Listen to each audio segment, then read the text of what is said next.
Hope everyone is doing okay. Have a special T-shirt on today. As you can see, Curing Kids Cancer is teaming up with college football teams for its First and Gold awareness campaign to promote National Childhood Cancer Awareness Month in September.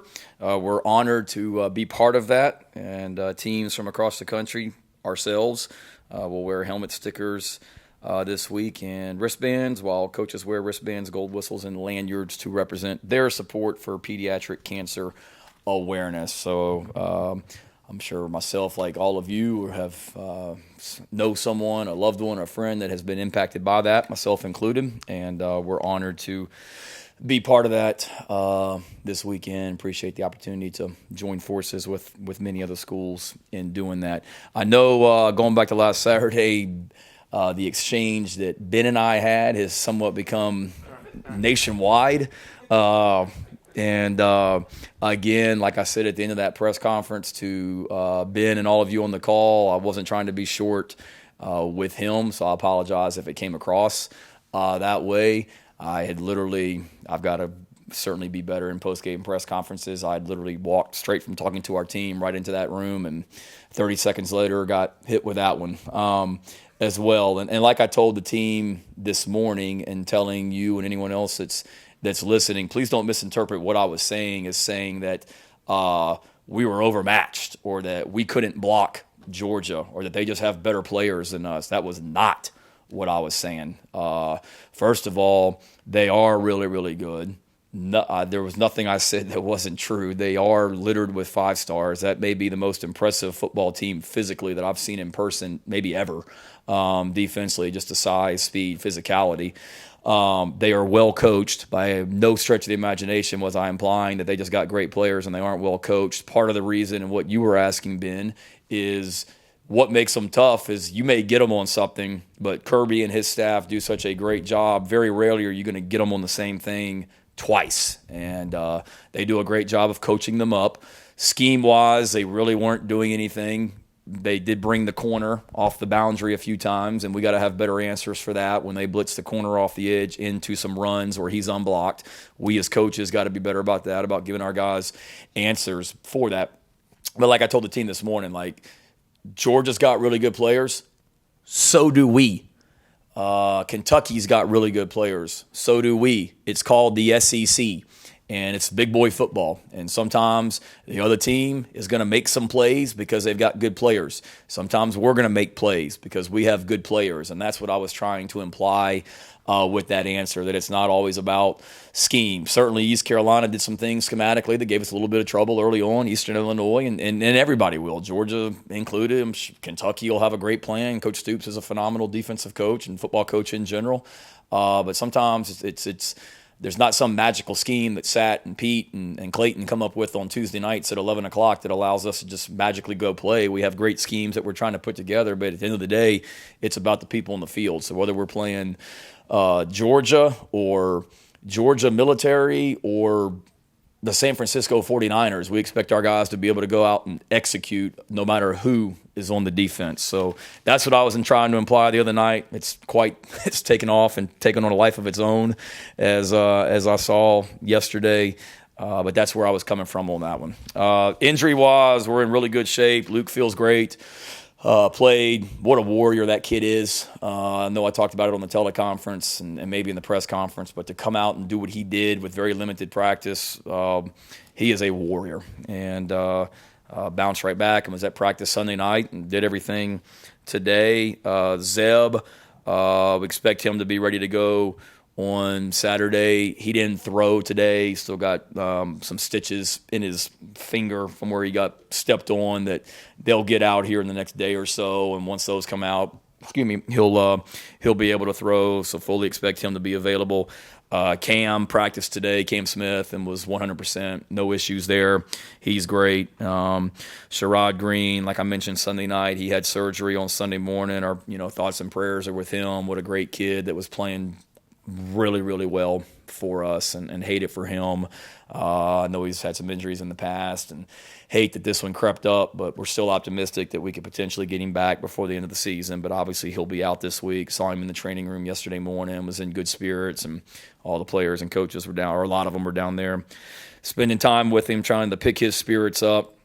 And then Xavier Leggett is questionable for this week. He was in a little bit of a traffic incident last week and has some scrapes. Nothing major, but just trying to get that cleaned up a little bit where he's able to go out there and play. But from that standpoint, we're in great shape injury-wise. Have a big challenge this week. Obviously have a lot of respect for Coach Stoops and what he's done at Kentucky and the way that he's elevated that program. I grew up in Murray, Kentucky when my dad was the head coach at Murray State, and from the age of 2 until the age of 10, I lived in Kentucky, so know all about UK football and UK athletics from growing up in that part of the country or in that state, and it's impressive the way that Coach Stoops has come in and taken that program to a higher level. The consistency that they win football games with and execute year in, year out is impressive. Have a ton of respect. Obviously, I worked with his brother Mike at Oklahoma, got to know his other brother Bob, obviously very, very well, coaching at Oklahoma, and a fellow coach's son like myself, and think the world of their family and think a lot of their program at Kentucky as well. It was that way when I was at Virginia Tech, and he was the defensive coordinator at Florida State back in 2012, I believe. Super physical and super well coached was the Florida State defense, and the Kentucky teams he has are no different. I played against them when I was at Georgia in 2016 and 17, and they were always battles. And they've only gotten better and continued to become an even more physical team since then. Offensively, explosive. The new offensive coordinator that has come in from the NFL has done a great job. The quarterback they have that's playing for them is playing at a really high level. A really impressive player that he is. He's got size. He can run. He throws one of the more impressive deep balls that I've ever seen. I mean, I think they're like second in the country, if I'm not mistaken, in like explosive pass plays or something. So they are a big play offense. Number one, the receiver that transferred back to the state from Nebraska, he is lights out, and we have to have a great plan for him because he can take the top off of defense in a hurry, and there's no throw on the field that this quarterback can't make. So we've been pretty good, a lot better, knock on wood, with not giving up explosive pass plays. We got to really be good this week because we've got a huge challenge. The tackle, number 70, Kennard, is a first-round draft pick.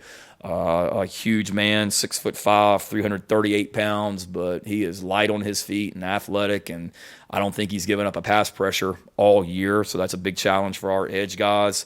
And then the running back is a really good talent, tough, physical, runs hard as well. And then defensively, experienced and physical. You look at their front guys, they all have size. I mean, the two edge guys for them, 6'5", 225 pounds, 6'5", 231 pounds. The end, number 4, he is super disruptive, one of the better players in our league, 6'3", 275 pounds, but plays fast and with twitch. We faced a big defensive tackle last week in 99, Davis from Georgia, and we got another one this week in number 50, McCall, 6'3", 344 pounds, and he's just on tape. I mean, he's just dominating people at the line of scrimmage, and then they've really been helped by the transfer linebacker from Ole Miss, number 10, Jones. He's all over the field, makes plays everywhere, and then an experienced secondary. I think counting their nickel, they've got 4 seniors that start in the secondary for them. So they are really playing well. They're really well coached. They're really physical and a good football team. So it'll be a big challenge for us on Saturday night. And it's their first away game for them for sure, and we need to make that a great environment on Saturday night. So, Gamecock Nation, listen to me. We need you there early. We need Gamecock Walk to be even bigger and louder than what it was last time. We need the cockpit to be louder and more disruptive than it's ever been. We need an environment Saturday night that will be a true home field advantage for us. and a true 12th man out there, loud and boisterous. If you're wearing a mask, great. You ought to be yelling so loud that the sound from your voice tears a hole in the mask. I don't even know if that's humanly possible, but let's sure as heck try. You can be an advantage for us. We're all in this thing together, and we will need you on Saturday night. Get there early. We've got a fantastic group of recruits that are coming, and we need you to go get this done. All right, having said that, take any questions.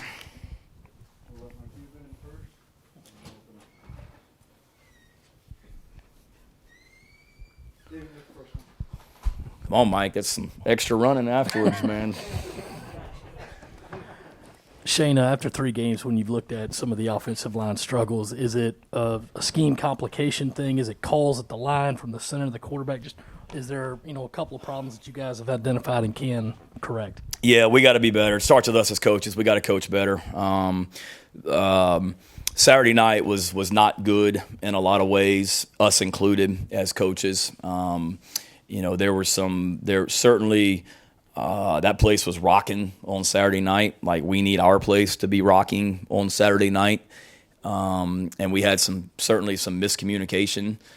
You guys watched the video. I mean, we had a play where we got 2 guys blocking a run and we had 3 guys blocking a pass, and that can't happen. I mean, that's not good football, and that starts with us as coaches, and that's being able to communicate at the line of scrimmage and the quarterbacks being louder, getting plays in on time. So it all starts with us as coaches, me as the head coach.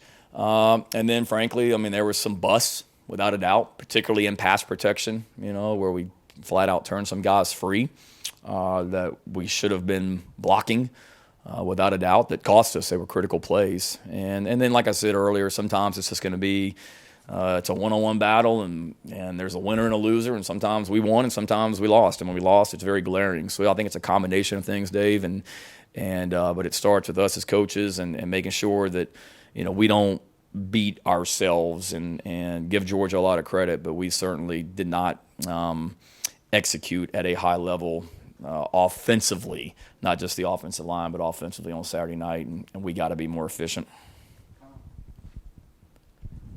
Yeah, Shane, you obviously mentioned the fact that you played or coached against Kentucky earlier in your career, and now you're coaching against them now. What's the biggest difference offensively from them studying them this year, and kind of how would you evaluate the secondary's performance against Georgia?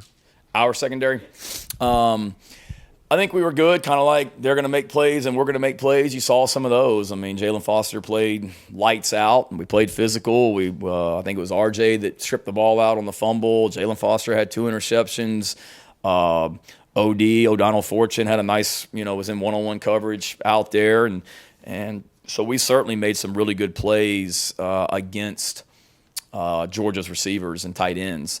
Having said that, we also got to execute better, whether it be, getting calls and communicating and make sure we're playing the right coverage and not letting people run just completely past us and turn guys wide open. Again, that goes back to us as coaches, making sure we're helping these guys be successful. It may be third down, understanding the situation. It's third and long or third and medium, and not giving them too much cushion when we're sitting out there in zero coverage because we're bringing pressure. We got to be better from that standpoint, from a competitive standpoint. But overall, I thought those guys were good. We just, we've got to be better about – we got great defensive backs, and we've got to be ready and willing to get up there and challenge receivers, when we're bringing pressure. So from that standpoint, we got to be better. And Kentucky's offense, the difference. They've always been good. I can go back to when I was here before, and I still have nightmares of we beat Alabama and then go up there the next week and Randall Cobb on 4th and 11 or whatever it was. I mean, I still have nightmares of that. So, they've always had good players on offense.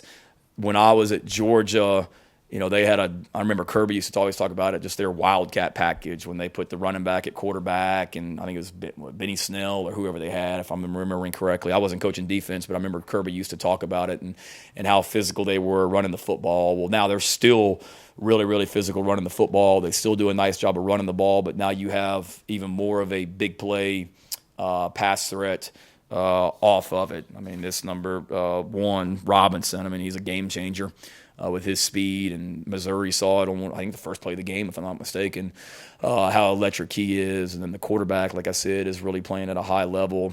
You see a lot of NFL principles with the new offensive coordinator coming in, so they're doing a great job and has only elevated their ability to win football games with this, I don't want to say new dynamic, because I know Eddie Graham was the offensive coordinator last year, and he's a great coach, but just with some of the elements they've added to the offense with personnel and scheme have made them even more dangerous.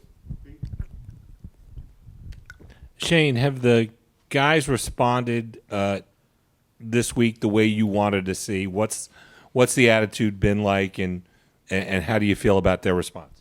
I really feel really good right now. Now, you hope that equates to Saturday night, but everyone was disappointed after the game. Sunday was, it was a quiet bus ride back on Saturday night. I mean, I was up watching tape on my iPad. I'm sure everybody else was sleeping, but it was a quiet bus ride back. And Sunday was, we came in here and, we're brutally honest with the guys and what went well, what didn't go well. But I think they saw on tape that, give Georgia a lot of credit. They're a phenomenal team. But, we had every opportunity to make that thing 14-10 or 14-13 in the second quarter. And then obviously didn't handle the end of the first half, beginning of the second half well, starting with me. And it kind of got out of hand. But proud of the guys, and they showed it. They saw how physical they played, and we've got to always be able to do that. Practice on Sunday night was good, and then this morning, it was fantastic. We the tempo, the energy, the sense of urgency that we had out there, the focus, honestly was one of our better Tuesday practices that we've had since we started the season against Eastern Illinois. Now, we got to get better on Wednesday, Thursday, Friday, but gives me hope that our guys are in the right place mentally and understand that we got a chance to be a good football team, but we got to get a whole lot better this week. Shane, going back to the physicality of Saturday's game, how would you assess the way your team handled that physicality from the beginning through the end of the game? And did you see certain points during the game where, boom, they really picked it up?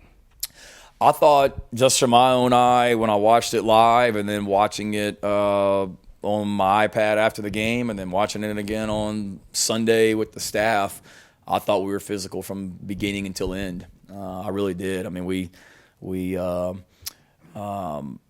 the football hard. I saw offensive linemen when engaged trying to finish blocks at the beginning of the game, and I saw it at the very end as well.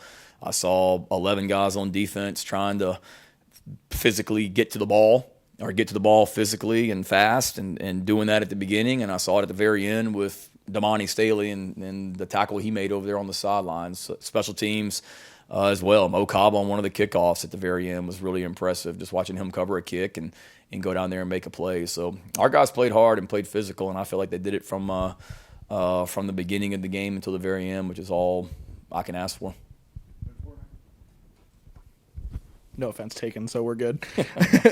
But I know, obviously, Will Levis got a strong arm on him, but can move a little bit in the pocket as well. Obviously, you guys see Luke every day out on the practice field. Is there anything transferable about seeing a guy like that every day in practice to what you might see at Kentucky? Or is there anything that, from that the defense can take in terms of seeing that look every day? Yeah, I think so.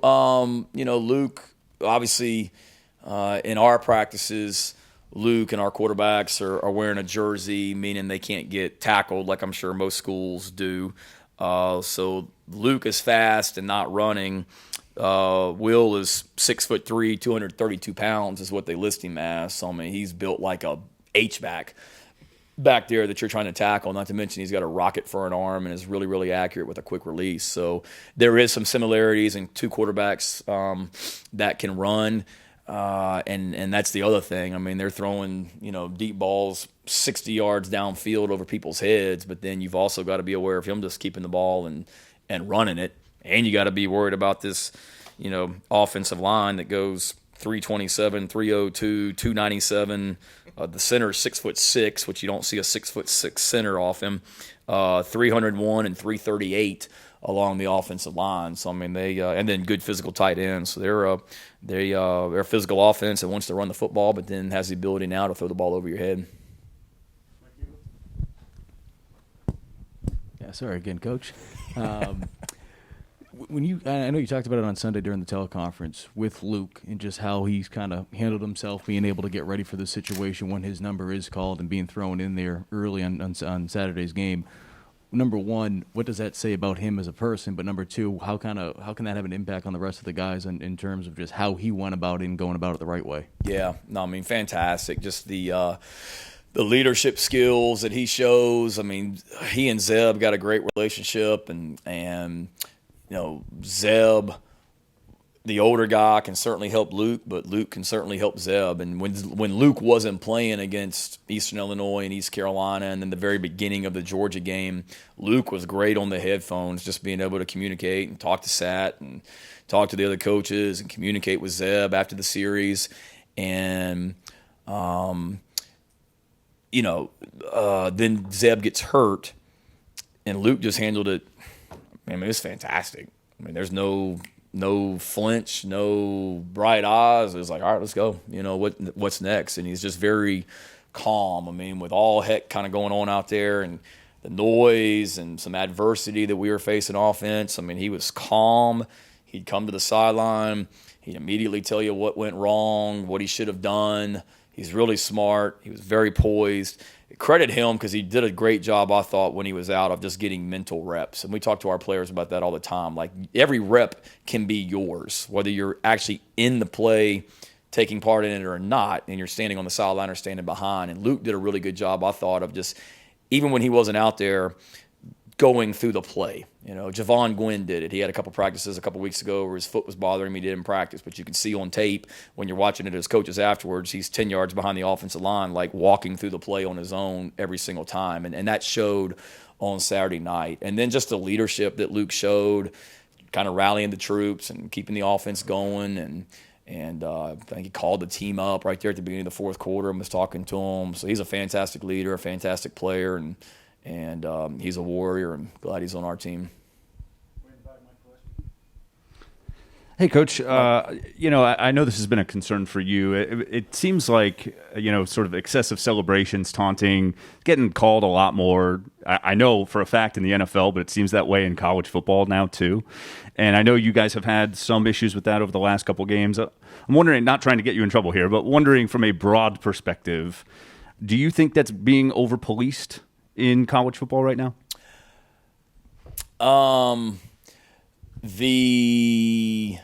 The calls that we got for taunting over the last couple of weeks, we deserved, in my opinion. God makes an interception at East Carolina, and one of our players, stands over a guy and talks to him on the sideline.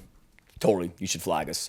Josh's the other night, I'm sure there was plenty of back and forth going on with him and that defensive back from Georgia leading up to that point. But when you catch a ball and you stand over a guy, it's going to get called. And we've told them that. Obviously, I haven't done a good enough job of making them realize it. We talked this morning about I saw all the ones that got called over in the NFL this weekend. And I'll be honest, watching some of those, there's a couple of them you're like, geez, really? Like, that's taunting?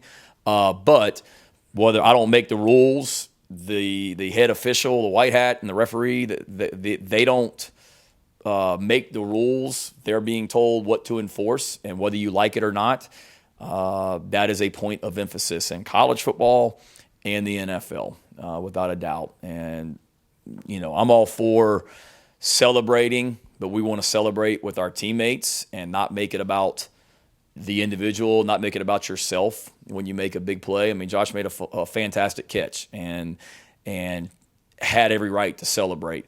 Go celebrate with your teammates and get ready to go play again on the next play. And as soon as he came off the field, I mean, before I even got to the sideline, he knew he was wrong. He apologized and all that. But obviously, I've got to educate our guys better, and I got to do a better job of holding them accountable for that as well. And we're trying to we are doing that. And it is what it is. I mean, there's some plays that you look. I was watching the Kentucky-Alabama game from last year, and there's some plays in that game that certainly last year they weren't called taunting, would be called taunting this year. And we've talked to our guys about it and shown them those clips as well. And we'll continue to try and educate because it is a point of emphasis. And I think some of the stuff in the NFL this weekend really illustrated that for our guys as well.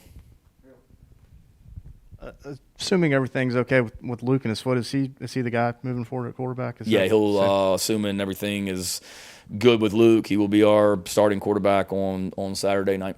And more of a long, I guess, big picture question. Tempo seemed like a thing you guys went to at times, maybe more often than the first couple games. Is that something you'd like to see, I guess, again, like long term as kind of the identity for what you guys want to do on offense, or? Yes and no. We certainly need to be able to utilize tempo, but I don't want to be a team that goes fast all the time, and I don't want to be a team that lumbers around and is in the huddle all the time. I think there's got to be a balance. I've coached defense, and I know when the defense knows that you're going to go fast every play, okay, they can plan for that and they have an idea of that. When you may be in the huddle and you're using a lot of different personnel groupings and keeping teams off balance with formations and personnel groupings, but then you also have the ability to go fast out of that can present challenges for defenses. I know that firsthand. So we'll continue to, mix in tempo and utilize it, but it's also, there's always me as the head coach got to look at every single week. How do we, this week, specifically for Kentucky, how do we win this football game? And there may be some weeks where you don't want to go fast because you may be going fast and then you're going 3 and out, or you're going fast and the other team's trying to run 200 plays a game on their offense and whatnot. And there's also, you always got to be smart, in my opinion, and do what gives your team the best chance to be successful. We got a pretty good defense. I think we're really good on special teams, and we all got to play complementary football. But yes, we do need to mix in tempo at times because that can be a weapon for us. We've done it. I mean, we did it one whole drive, I think, against Eastern Illinois, if I'm not mistaken, and we've got to continue to mix that in some also.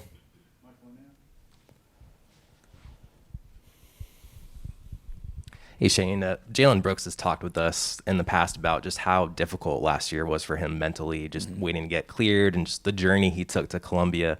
I know the first couple games this year are a couple of missed connections with him, but obviously he had that huge one-handed catch the other night, a clutch catch before that. I was just curious, what was your reaction to that catch he made, and is that something that you think could maybe help get him going, maybe build his confidence a little bit going forward? Yeah, absolutely. Like, I see it in practice. I know you guys aren't out there all the time, and I see it in practice and what he's able to do, just his length, his ability. The play against Eastern Illinois you're referring to, that was unfortunate because he ran a great route, and he's going to make that catch 9 times out of 10, and it didn't connect that night. But I think he certainly, not to speak for him, probably felt like he just needed one to get him over the hump. He's made some great catches, or big time catches for us this year. That one the other night, my reaction was probably like y'all's, like, oh my God, it's a heck of a catch. And he did a great job of doing that. And we got good receivers with Josh and Jalen and DK, and the way some of these other guys continue to come on. They need to continue to be weapons for us, and certainly that gave Jalen some confidence. But I think he had confidence. I know last year was tough for him, but I would hope he had confidence even before that point, because I see it in practice. He makes a lot of the same catches, maybe not as good as that one, but he makes some really good catches in practice also. Shane, excuse me, Shane, 2 quick questions for you. You mentioned Luke's leadership skills. In the film review, did you guys notice anything rubbing off on the other 10 guys in the huddle as the game progressed and as he got more and more reps in the game? And then 2, just how would you describe losing Sherrod in the middle of the defense, and where do you guys go from there? Yeah, I don't know if I noticed it. I mean, I think there was certainly a calm with Luke, but there was a calm with Zeb. I mean, Zeb's very poised and confident and everything in the huddle, and honestly, you not worry about Luke, but Luke's a younger guy, and he's, going in. You think about it, he was a freshman last year. He never played in front of a hostile crowd on the road because of COVID protocols. So now you're the quarterback, and it's the first time you're playing in an environment with more than, whatever it is, 20,000 fans.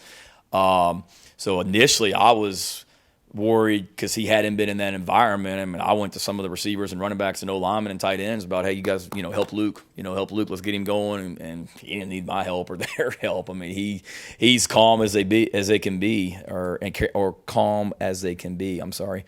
And I think he was just guys have confidence in him, and he was able to make some plays with his feet for sure, and made some big time throws. I mean, one of those throws he made across the middle to Jalen Brooks.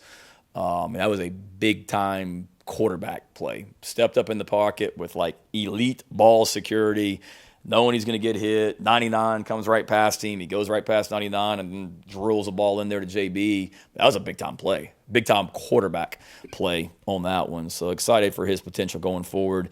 And then Sherrod, I mean, that's a huge loss. It really is. I'm not going to sugarcoat it. Leader of the defense, guy that had just been so fantastic for us since January. Steadiness, leadership, playmaking ability. He was playing at a really high level, and that's a tough loss. Brad Johnson obviously stepped up. Mo Kaba's going to have to step up and play even more. Damani Staley did a nice job for us the other night. Who else? Rosendo Lewis was on the trip. Debo was on the trip. Darrell Ware came in there. We put Darrell Ware on scholarship this morning, as a matter of fact. He has certainly earned that and has done a great job playing on special teams, and then came in and played linebacker for us the other night and did a nice job, made a nice play on the goal line against their tight end in coverage, and then made a nice tackle for loss, over there on our sideline late in the game also. So it'll be a kind of by committee, but Brad and Damani have been playing at a high level, and Mo is really coming on and doing some nice things on special teams also. So you mentioned earlier how fans will be masked up in the stadium. I wanted to know, will players, coaches, people on the sideline, will y'all have to be masked up as well? Nah, not that I'm aware of. Okay, thank you. Yep.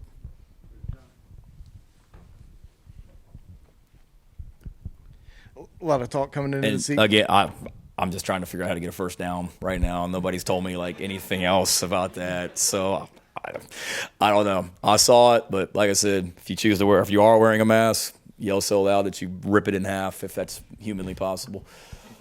A lot of talk coming into the year about the tight ends and how big of a weapon they would be through 3 games. How do you feel like it's gone getting the ball to those guys, and how do you envision that kind of evolving going forward? Yeah, we've got to continue to get them involved. I mean, we tried to throw the ball to Nick on that last play on offense down there in the red zone the other night. We threw a little RPO type pass to Nick that he caught, and Luke kind of drilled him in the face with it, and he fell down. So we've tried to get them involved. There's been some plays that we've tried to get the ball to them that the ball didn't go there for whatever reason. Maybe it be coverage or decision making, whatever it may be. Those guys are weapons for us, and we've tried to utilize them in different ways. I mean, we handed the ball off to Jaheim for a 60-yard touchdown against Eastern Illinois at the fullback position and got called back because of a penalty. So we haven't forgotten them. They're still a big part of the offense, will still be a big part of the offense, going forward. And Jalen and DK and Josh are doing some nice things on the outside, but certainly Nick and Jaheim and EJ and Ortre. I mean, there's other weapons on this offense that we got to continue to evolve their roles. And whether it be the tight ends or those other guys that I just mentioned, they've got to practice the right way too and earn the right to get balls on Saturday also. Thank you, Coach. Oh, Hale got one? No? We'll give him one more. Come on, we started early. We'll give him one more. Thanks. With Georgia being out hit on some of those deep balls the other night, where were the breakdowns there? Was it a tempo situation where they caught you guys kind of off guard with some of that stuff? Don't ever let me give him another question if when we ran over. That was going to be a layup. First one, a little bit tempo. I mean, we got lined up and we had the call, but I think our defensive back was maybe just a tad late getting lined up and got caught peeking in the backfield. And then they had a nice play called for what we were in.